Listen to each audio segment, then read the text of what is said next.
মাননীয় সদস্য জনাব রুমিন ফরহানা, এখানে জনাব বলে ফেললাম, জেনারেল ক্লজেস অ্যাক্ট অনুসারে আর কি, সি ইনক্লুডস হি, লয়ারদের ভাষায় আর কি। আমি মাননীয় সদস্য সিনিয়র অ্যাডভোকেট জনাব জায়নুল আবেদিনের সাথে একটু ডিফার করতে চাই। পার্লামেন্টের এই হাউসে বাইরের কোনো বিধিবিধান চলে না, এটা রুলস অফ প্রসিডিওর অনুসারে চলে। এটা সংবিধানে হাউসকে সেই ক্ষমতা দেয়া হয়েছে রুলস অফ প্রসিডিওর প্রণয়নের জন্য। এইখানে নিষেধাজ্ঞা দেয়া নাই যে কোন পোশাক পরিহিত অবস্থায় এখানে ঢোকা যাবে না বা ঢোকা যাবে। তো সুতরাং তার এভরি লিবার্টি আছে সেই ড্রেসটা বা ইয়েটা পরার জন্য। হ্যাঁ, সুপ্রিম কোর্ট জুডিশিয়ারিতে তার নিজের মতো করে রুলস প্রণয়নের অধিকার আছে, সেটা ওখানে থাকবে। But the separation of power theory অনুসারে লেজিসলেচার এবং জুডিশিয়ারি একটা আরেকটাকে ওভারল্যাপিং বা কোনো ডিকটেট করতে পারে না। তাই আমি প্র্যাকটিসিং লয়ার না, সেই জন্য আমি বোধহয় একটু জুরিসডিকশন ক্রস করে ফেললাম আর কি। শোভন পোশাক পরাটা ভালো, এটা অতীব শোভন পোশাক। ব্যারিস্টার রুমিন ফরহানা মুগ্ধ হয়ে আমার বক্তব্য শুনেন, আমি খুব কৃতার্থ হলাম। আমি আরো কৃতার্থ হতাম, একটু পরে বলতেছি। গত পরশু দেশের আইন শৃঙ্খলা পরিস্থিতি যেভাবে উন্নত হয়েছে সেটা ডাটা সহ, ক্রাইম রিপোর্ট সহ, খাতোয়ারি বর্ণনা এখানে দিয়েছিলাম। সম্ভবত আমার ওই মুগ্ধকর বক্তব্যটা আপনি সেদিন হয়তো শুনতে পারেন নাই, হতে পারে। তার মধ্যে ঐতিহাসিকভাবে বিগত 10-15 বছর, স্পেশালি 2025-এর রেফারেন্স সহ আমি ডাটাগুলো উল্লেখ করেছিলাম। ইন শর্ট দ্যাট খুনের চিত্র এই, ধর্ষণের চিত্র এই, নারী ও শিশু নির্যাতনের চিত্র এই, ডাকাতির এই সংখ্যা হিসেবে দিয়েছিলাম মাসওয়ারি। তাতে করে ঐতিহাসিকভাবে এই বর্তমান সরকারের দায়িত্বে আসার পর থেকে এই পর্যন্ত সমস্ত ডাটায় আমরা ঐতিহাসিকভাবে এগিয়ে আছি, মানে উন্নত আছে। সেই ডাটাটা আমি বলেছিলাম, আমি যেটা অন রেকর্ড এখানে বলেছি, সেই ডাটাটা ডিপার্টমেন্ট থেকে একটা ক্ষেত্রে বলেছি আমরা একটু পিছিয়ে আছি। সেটা হলো এই যে দর্শনের কেস রেকর্ডের ক্ষেত্রে আমরা একটু বেশি দর্শনের চিত্রটা পেয়েছি।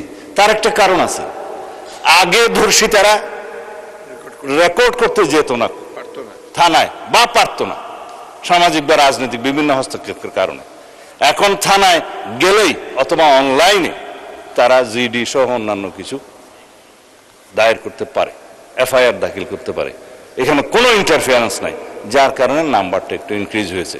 তবে সুখের কথা হলো, ধর্ষণ যেখানেই হোক, শিশু হোক, নারী হোক, যে অবস্থাতে হোক, আমরা তাৎক্ষণিকভাবে সেটা পুলিশ ডিপার্টমেন্ট অ্যারেস্ট সহ চার্জশিট প্রদানের জন্য এবং মামলায় সহযোগিতা করার জন্য সাক্ষী উপস্থাপন সহ ট্রায়ালের সমস্ত ক্ষেত্রে একটা বৈপ্লবিক পরিবর্তন দেখতে পেয়েছি। যার জন্য রামিসা হত্যার বিচার হয়েছে 15 থেকে 17 দিনের মধ্যে। মাননীয় বিরোধী দলের নেতা দাবি করেছেন 15 দিনের মধ্যে বিচার করতে হবে, 17 দিনে বিচার হয়েছে। এটা বাংলাদেশের রেকর্ড। আমরা তনু হত্যার আসামিকে দীর্ঘ 15-17 বছরে যে রেকর্ড নাই, সেই রেকর্ড ভঙ্গ করে আমরা তনু হত্যার আসামি ডিএনএ রিপোর্টের উপর ভিত্তিতে আমরা অ্যারেস্ট করতে সক্ষম হয়েছে মাননীয় স্পিকার। বাকিগুলো আইন শৃঙ্খলা পরিস্থিতি উন্নয়নের ক্ষেত্রে বলতে চাই, চট্টগ্রামের বাকুলিয়া একটা শিশু ধর্ষণের প্রচেষ্টা হয়েছিল, সেটা তাৎক্ষণিকভাবে অ্যারেস্ট হয়েছে এবং সেটাও মামলা চার্জশিট দাখিল করা হয়েছে সম্ভব। এইভাবে সমস্ত জায়গায় আমি আরেকটা বিষয় উল্লেখ করবো না, যেহেতু আমাদের অ্যাটমসফিয়ারটা খুব ভালো আছে।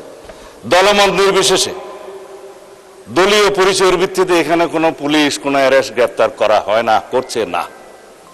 অপরাধীকে অপরাধী হিসেবে ট্রিট করছে। সেটা বিরোধী দলীয় পক্ষ থেকে আমরা পেয়েছি।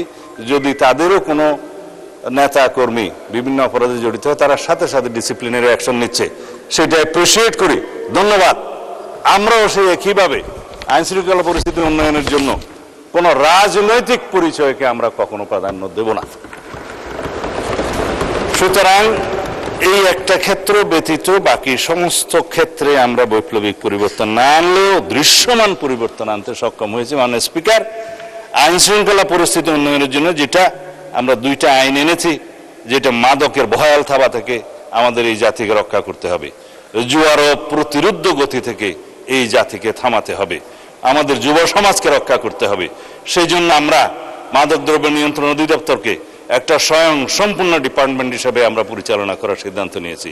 এখানে ডগ স্কোয়াড দেওয়া হবে, তাদের লোকজনকে অস্ত্রসহ প্রশিক্ষণ দেওয়া হবে এবং তাদের জন্য হাজতখানার ব্যবস্থা করা হয়েছে আসামিদেরকে মধ্যবর্তী সময় রাখার জন্য, এবং ল্যাবরেটরির ব্যবস্থা করা হচ্ছে সমস্ত ডিস্ট্রিক্টে, যাতে মাদকদ্রব্য ল্যাবরেটরিতে টেস্ট করে সেটা কোর্টের রিপোর্ট অনুসারে দিতে পারে সেটা মাদকদ্রব্য কিনা। এই সমস্ত বিষয়গুলো আমাদেরকে একটু সময় নিয়ে, ব্যয় নিয়ে, স্ট্রাকচারগুলো দাঁড় করিয়ে তারপরে আমাদেরকে যেতে হবে। তাদেরকে অত্যাধুনিক অস্ত্র দেওয়া হচ্ছে, কারণ মাদক যারা ব্যবসা করে, চোরাচালান করে সীমান্তে বিভিন্ন জায়গায়, তাদের কাছে সশস্ত্র গ্রুপ আছে। আমাদের নিরস্ত্র মাদক দ্রব্যের যে কর্মচারীরা, কর্মকর্তারা, তাদেরকে বিনা হাতে কোনো ডাল তলোয়ার ছাড়া যেতে পারে না, তাদেরকে এইভাবে সশস্ত্র ওয়েল ইকুইপড করা হচ্ছে। আধুনিক টেকনোলজি সম্পন্ন সমস্ত মেশিনারিজ ইকুইপমেন্ট স্থাপন করা হচ্ছে। জুয়ার ক্ষেত্রেও অনলাইন এবং অফলাইন এবং বিভিন্ন ডিজিটাল প্ল্যাটফর্ম, সাইবার স্পেসে যে সমস্ত অপরাধ হচ্ছে সেগুলো অ্যাড্রেস করার জন্য সেরকম প্রযুক্তি সম্পন্ন লোকবল এবং মেশিনারিজ এগুলোর ব্যবস্থা করা হচ্ছে। এতদিন কিভাবে রাষ্ট্র চলেছে এই সমস্ত এগুলো অ্যাড্রেস না করে, সেটা আমার কাছে অবাক লাগে। মাননীয় স্পিকার, পৃথিবী কোথায় গেছে? আর আমরা 1867 সনের জুয়া নিয়ন্ত্রণ আইনের উপর দিয়ে আমরা ছিলাম। এখন জুয়া নিয়ন্ত্রণ এই প্রতিরোধ আইন, যেটা ব্যাটিং টেটিং এগুলো সব সহ প্রতিরোধ করা হবে 2026 সনের মডার্ন আইন অনুসারে। আশা করি আপনারা সহযোগিতা করবেন। বক্তৃতাটা একটু লম্বা হয়ে গেছে মাননীয় স্পিকার। আমি এই ছাঁটাই প্রস্তাবগুলো, প্রতীকী ছাঁটাই প্রস্তাবগুলো গ্রহণ করতে পারছি না বলে দুঃখিত।